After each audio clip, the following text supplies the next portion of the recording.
안녕하세요. 여러분들, 오늘 시장 보셨나요? 두산 에너빌리티가 드디어 터졌습니다. 오랫동안 저항선이었던 10만원 선을 오늘 완전히 돌파를 해버렸거든요.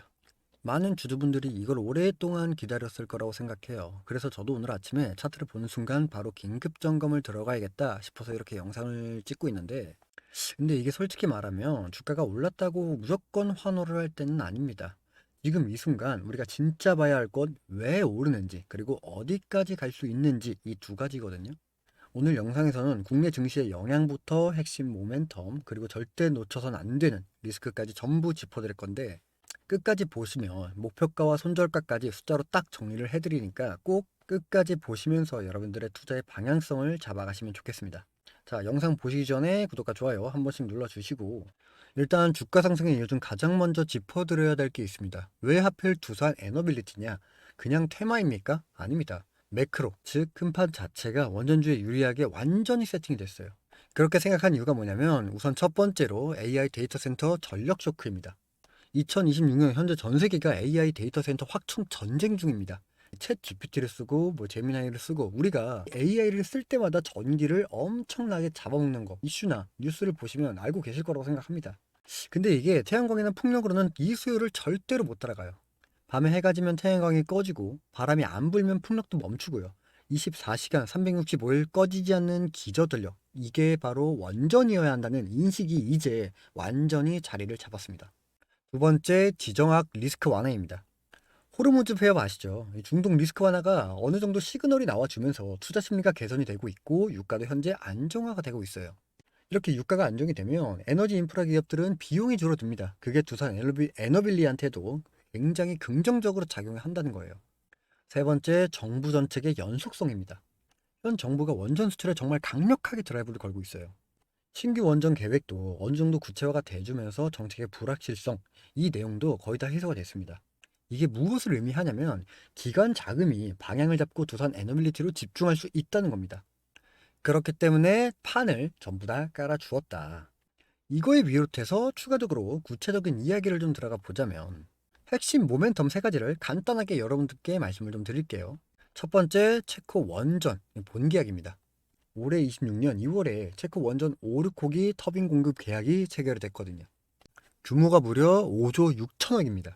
이게 단순한 수주가 아닙니다. 우리나라에서 팀코리아, 즉 설계, 제작, 시공의 밸류체인이 글로벌 무대에서 완벽하게 입증이 된 거거든요. 이게 왜 중요하냐면, 이 레퍼런스 하나가 폴란드, 영국, 사우디, EU의 수주전에서 압도적인 우위를 만들어줘요. 향후 10년 이상 안정적인 매출원이 확보가 된 거라는 거죠. 두 번째, SMR의 상용화입니다. 소형 모듈 원자로, 이건 여러분들 모두가 다 알고 있을 거라고 생각해요. 미국 뉴스케일 등 글로벌 SMR 프로젝트 제작이 본격화되고 있습니다. 그만큼 기존에는 대형 원전 위주였다면, 이제는 고부가 가치 소형 원전으로 포트폴리오가 확장이 된다는 겁니다. 이게 수익성 측면에서 게임 체인저가 될 수가 있습니다. 마지막 세 번째, K 가스터빈 국산화입니다. 자꾸 원전 이야기만 하면 두산 에너빌리티가 원전 하나만으로 목숨을 거는 그러한 회사처럼 보일 수 있잖아요. 근데 가스터빈 국산화로 새로운 성장 동력을 만들고 있습니다. 수주 판가 상승의 수출의 본격화가 돼가면서 원전 외 이외의 별도의 수익축을 생긴다는 거죠. 이건 실적 안정성 측면에서 정말 중요한 변화입니다. 자, 이렇게 핵심 세 가지를 여러분들께 좀 말씀드렸지만, 모든 투자에는 좋은 것만 있진 않죠. 그 무엇보다도 리스크를 더 먼저 봐야 합니다. 그래서 이 두산 에너빌리티의 리스크를 딱 세 가지를 짚어보자면, 첫 번째, 재무적 부담과 차입금입니다. 아시다시피 두산 에너빌리티가 커진 만큼 외형의 성장이 가파른 건 맞아요. 근데 대규모 프로젝트를 수행하려면 초기 자본 투입이 엄청나게 들어가거든요. 이 부채 비율 관리가 여전히 두산 에너빌리티의 숙제다. 매출은 늘었는데 현금이 없어. 이런 상황이 오면 안 되잖아요. 이 부분에 대해서는 계속해서 모니터링이 좀 필요한 시점입니다. 그리고 두 번째, 글로벌 경쟁 심화입니다. 웨이팅하우스랑 지적재산권 분쟁은 일단락됐는데, 프랑스 EDF나 미국 기업들이랑의 경쟁이 가면 갈수록 치열해지고 있어요. 수주 금액은 크더라도 남기는 게 줄어들면 의미가 없다. 그만큼 마진율 하락 가능성도 여러분들이 체크해 볼 필요성이 있습니다. 마지막 세 번째, 공시 관련 이슈입니다. 25년 결산 영업이익률이 시장 예상치보다 소폭 하회했어요. 이게 무엇을 의미하냐면 앞으로의 두산 에너빌리티의 주가의 핵심의 키가 결국 비용을 얼마나 잘 관리하느냐라는 건데, 매 분기 실적 발표 때마다 영업이익률 꼭 체크하셔야 합니다. 이제 4월은 실적 발표가 이제 나올 때가 됐죠. 이것만큼도 여러분들 꼭 체크하시길 바라겠습니다. 자, 그리고 이제 여러분들이 제일 궁금해하시는 파트, 좋다라는 말보다 중요한 건 얼마에 사고 얼마에 팔 것인가잖아요. 목표가 딱 3개로 나눴습니다. 자, 먼저 1차 단기적 관점에서 말씀을 좀 드리는 부분이에요. 지금 차트에서도 11만 8천 원에서 12만 원 구간, 과거에 물렸던 투자자들의 본전 매도가 쏟아지는 그러한 구간이거든요. 이 구간에 다가가면 거래량이 이전 대비 최소 두세 배 이상이 터져줘야 돼요. 만약 거래량 없이 도달을 하면 가짜 돌파일 가능성이 높다. 그러면 일단 수익을 챙기고 눌림목에서 기다리는 게 정석입니다. 다음 2차 목표가 14만 5천 원. 이거는 중기 모멘텀 관점이에요. 체크 원전 SMR 수주 가치가 실적으로 반영되기 시작하는 시점에 적용되는 멀티플입니다. 진짜 밸류에이션 리레이팅이 시작되는 구간이죠. 다음 3차 장기 슈퍼사이클의 관점 18만 원. 글로벌 에너지 믹스 재편 전력 인프라 슈퍼사이클의 정점인 수준이에요. EPS 성장률 25% 가속화를 가정했을 때 도달 가능한 수치입니다. 그럼 마지막으로 손절가를 좀 말씀드리면 손절가는 9만 5천 원이에요. 여기서 또 부가적인 이야기를 하자면 10만 원 지지가 실패했을 때의 선입니다. 수익을 지켜야 하는 분은 여기를 잡으시면 됩니다. 다음은 비중 축소 구간, 이 9만 2천 원입니다. 이걸 깨면 하락폭이 깊어질 수가 있어요. 비중을 50% 이상 줄이셔야 합니다. 마지막으로 마지노선, 이 구조적 손실이죠. 이 8만 8천 원 구간. 이 가격 아래로는 매물 공백지가 있어서 하락하는 속도가 가속화될 수 있는 낙하 구간입니다. 이 라인이 붕괴되면 감정을 배제하고 기계적으로 손절하셔야 합니다. 그리고 가장 중요한 거, 이 가격 판단은 일봉 종가 기준을 보셔야 합니다. 장중 터치는 의미가 없습니다. 자, 대응을 간략히 정리하자면 두산 에너빌리티는 전형적인 수주 기반 장기 사이클 종목입니다. 이 계약 뉴스 하나가 변동성이 굉장히 크거든요. 그래서 한 번에 모든 물량을 다 태우는 건 위험 요소로 작용이 될 수가 있기 때문에 공격형 투자자라면 현재가 부근에서 1차 진입을 하고 9만 5천 원 부근에 불타기, 즉 추가 매수를 통해 평단을 맞추세요. 그리고 최종적으로 14만 5천 원까지 홀딩하는 전략을 권장합니다. 그에 맞게 8만 8천 원이라는 일봉 종가 기준을 손절로 잡으십시오. 그리고 반대의 성향, 안정형 투자자라면 서두르지 마세요. 10만 원 안착을 먼저 확인하고 진입하되 손절가도 마찬가지로 9만 5천 원으로 타이트하게 잡고 1차 목표인 11만 8천 원에서 수익을 실현하는 방망이를 짧게 잡는 이러한 전략이 유효합니다. 그리고 한 가지 더, 원전 섹터와 전력 설비 섹터, 변압기와 전선주들과 함께 움직이는 경향이 있습니다. 그에 맞게 두산 에너빌리티의 비중이 너무 크다면 관련 섹터와 분산해서 변동성을 낮추는 것도 좋은 방법 중에 하나죠.